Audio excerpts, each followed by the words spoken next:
Once the debris is swept away, they can truck a house in and bolt it down to the new or existing concrete pad. Investigators say this isn't the only hotspot for daytime burglaries. The same sort of thing is happening over in Shelby County.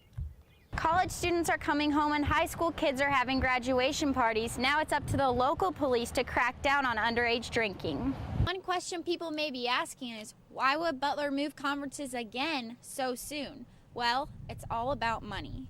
After the incident happened on the playground, the school principal said they investigated it and acted accordingly. Campus police say students should be just as aware during the day as they are at nighttime, and perhaps even have your cell phone ready to call 911. While investigators are still searching for the cause of this fire, they're planning to sit down and discuss better ways to tackle situations like this one of them being train tracks. Aside from the downtown development, an interchange will be built here at 106th Street and I-69. The school playground is a place where a child should feel safe, but this New Palestine mom feels her son is not protected. Mother Beth Robertson says her 5th grade son has been a target for bullies all year long. He's in speech therapy, so they may say stuff about the way he talks.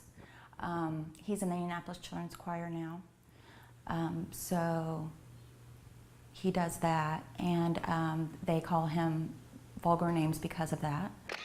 Robertson's older son took these photos of his brother to show what happened on the playground when the teasing went too far.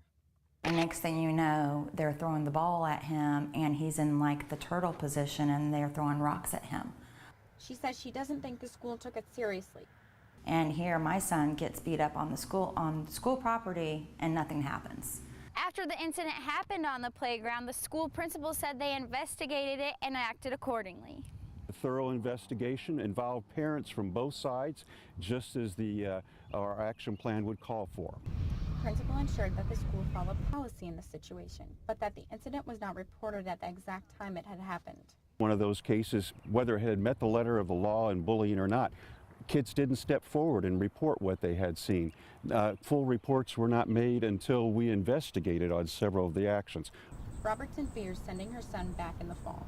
I just feel like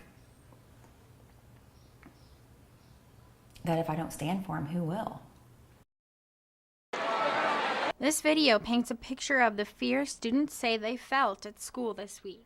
I was locked in the lunchroom with about 250 people, and people were taking photos, and all these kids were jumping in, throwing up like signs of their gang. Wednesday, students were evacuated, and on Thursday, it happened again. Friday, following the fights and a pepper spray incident, parents chose to keep their kids home.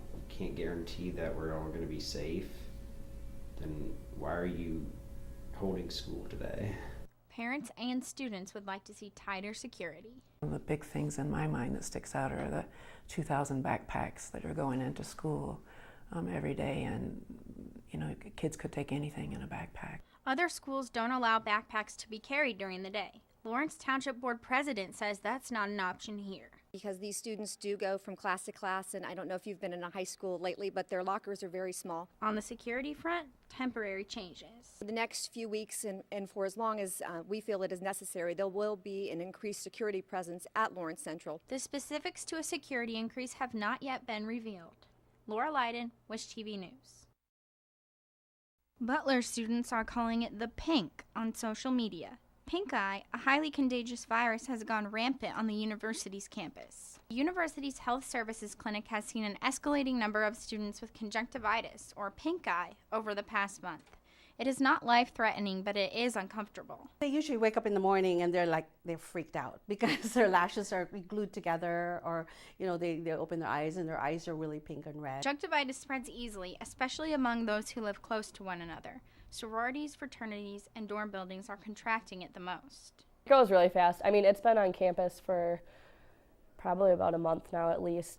Eastman said she thinks she got it from her roommate. Many girls in her sorority have had it, so she was not surprised when she woke up with itchy eyes. My eyes are just a little bit pink. Mine really weren't that red, and then they just kind of itched and they had a little bit of the goop. Students with the virus are suggested to visit health services. With the prescribed eye drops, the symptoms clear up within 3 to 5 days. To avoid spreading the virus, doctors say wash your hands often.